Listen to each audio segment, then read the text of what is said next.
Good morning. Today is June 13th, 2024.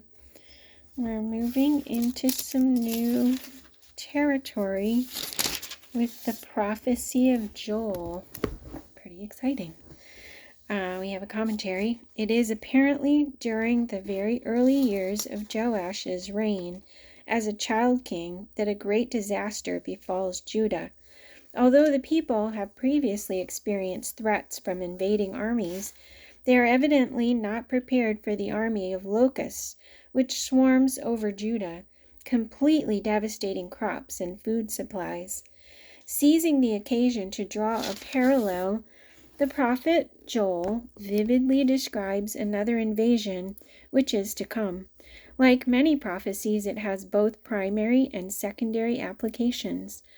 On one level, Joel warns a spiritually ambivalent Judah that anything less than total devotion to the one true God will result in punishment, namely invasion and destruction by marauding forces from the north. He further warns that the day of the Lord is coming, when God will bring all mankind to an ultimate accounting for their lives and deeds. The vivid imagery of Joel's prophecy is similar to that of later prophecies, which will also speak of that great day of judgment, the day of the Lord. Joel urges the people to pray, to fast, and to repent in order to stay God's judgment. In addition to Joel's serious warnings are words of assurance that God will one day pour out his Spirit upon all nations, a promise of hope which will be remembered when the Messiah comes and God sends his Spirit in a special demonstration to the Messiah's followers. Joel begins his prophecy with reference to the recent invasion of the locusts. Picking up in Joel chapter 1, the word of the Lord that came to Joel, son of Pethuel. Hear this, you elders. Listen, all who live in the land. Has anything like this ever happened in your days or in the days of your forefathers? Tell it to your children, and let your children tell it to their children, and their children to the next generation. What the locust swarm has left, the great locusts have eaten. What the great locusts have left, the young locusts have eaten. What the young locusts have left, other locusts have eaten. Wake up, you drunkards, and weep. Wail, all you drinkers of wine. Wail because of the new wine, for it has been snatched from your lips. A nation has invaded my land, powerful without number. It has the teeth of a lion, the fangs of a lioness. It has laid waste my vines and ruined my fig trees. It has stripped off their bark and thrown it away, leaving their branches white. Mourn like a virgin in sackcloth, grieving for the husband of her youth. Grain offerings and drink offerings are cut off from the house of the Lord. The priests are in mourning, those who minister before the Lord. The fields are ruined. The ground is dried up. The grain is destroyed. The new wine is dried up. The oil fails. Despair, you farmers. Wail, you vine growers. Grieve for the wheat and the barley, because the harvest of the field is destroyed. The vine is dried up, and the fig tree is withered. The pomegranate and the palm and the apple tree, all the trees of the field are dried up. Surely the joy of mankind is withered away. Put on sackcloth, O priests, and mourn. Wail, you who minister before the altar. Come spend the night in sackcloth, you who minister before my God. For the grain offerings and drink offerings are withheld from the house of your God. Declare a holy fast, call a sacred assembly. Summon the elders and all who live in the land to the house of the Lord your God, and cry out to the Lord. Alas for that day! For the day of the Lord is near. It will come like destruction from the Almighty. Has not the food been cut off before our very eyes? Joy and gladness from the house of our God? The seeds are shriveled beneath the clods. The storehouses are in ruins. The granaries have been broken down, for the grain has dried up. How the cattle mourn.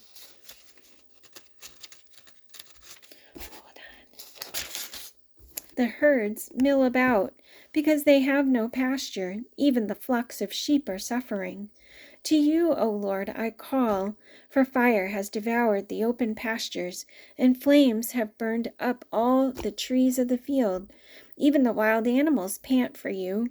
The streams of water have dried up, and fire has devoured the open pastures. Blow the trumpet in Zion. Sound the alarm on my holy hill.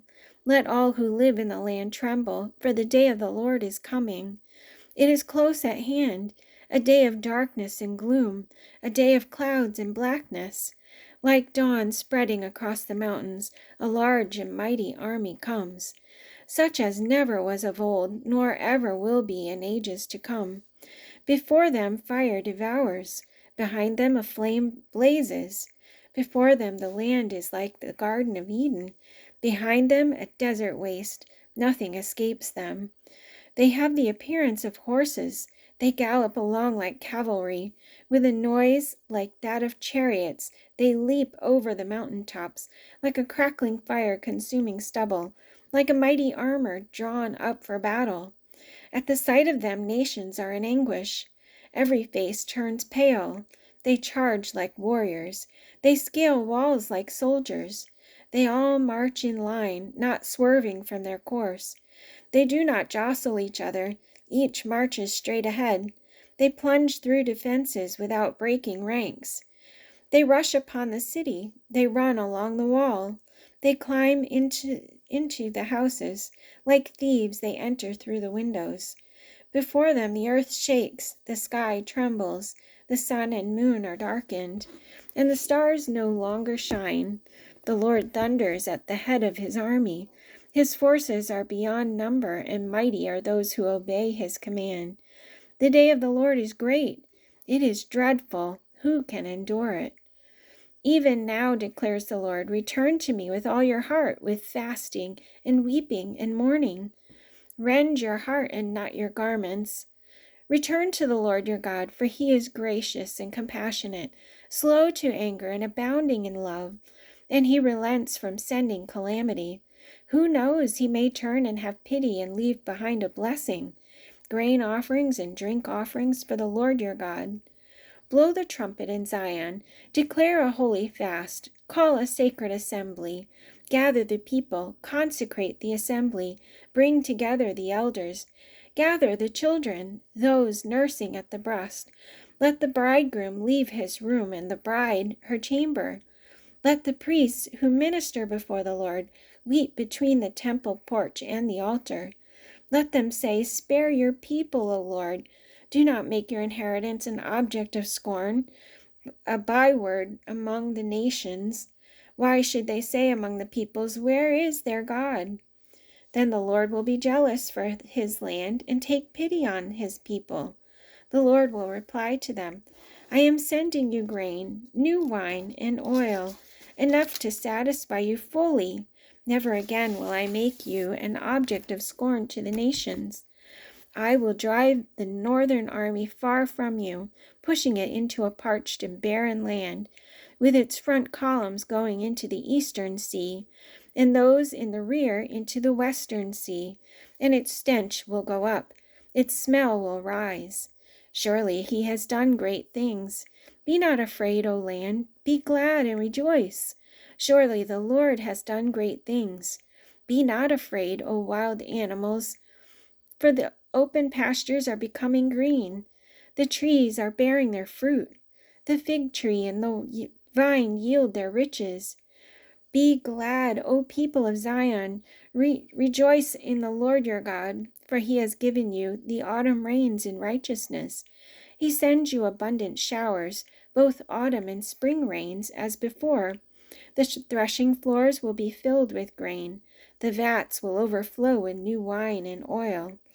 I will repay you for the years the locusts have eaten, the great locust and the young locust, the other locusts and the locust swarm, my great army that I sent among you.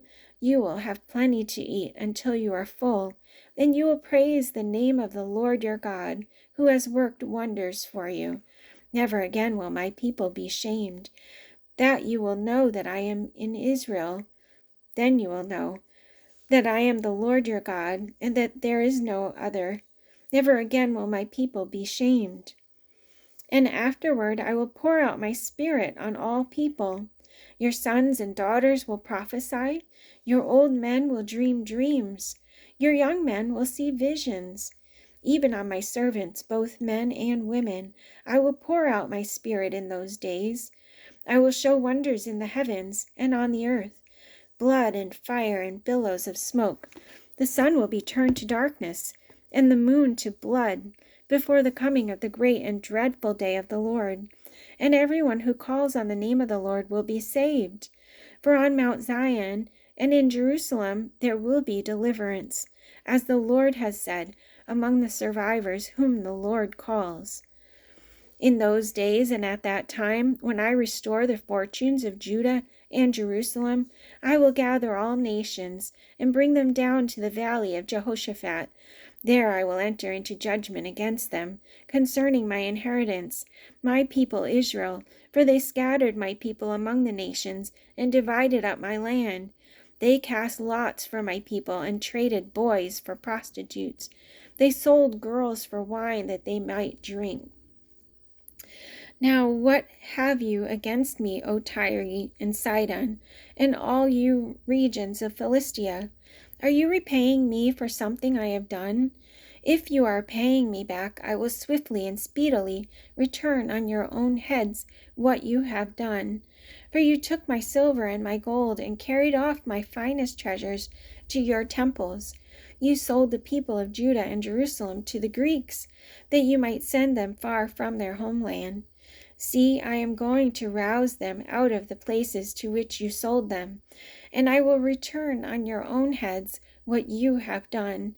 I will sell your sons and daughters to the people of Judah, and they will sell them to the Sabaeans, a nation far away. The Lord has spoken. Proclaim this among the nations. Prepare for war. Rouse the warriors. Let all the fighting men draw near and attack. Beat your plowshares into swords, and your pruning hooks into spears. Let the weakling say, I am strong. Come quickly, all you nations, from every side, and assemble there. Bring down your warriors, O Lord.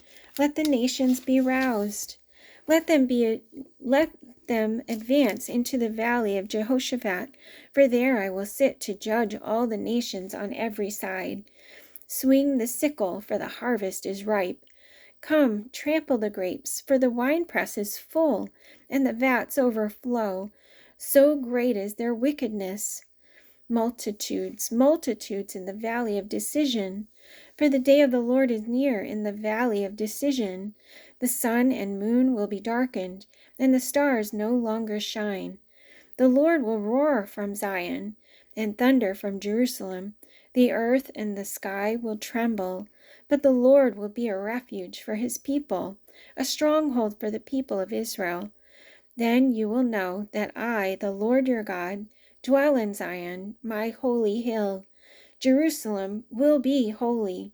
Never again will foreigners invade her. In that day the mountains will drip new wine, and the hills will flow with milk. All the ravines of Judah will run with water. A fountain will flow out of the Lord's house, and will water the valley of acacias. But Egypt will be desolate, Edom a desert waste, because of violence done to the people of Judah, in whose land they shed innocent blood. Judah will be inhabited forever, and Jerusalem through all generations. Their blood guilt, which I have not pardoned, I will pardon. The Lord dwells in Zion. Pretty cool stuff. All right, that's it for today. See you tomorrow.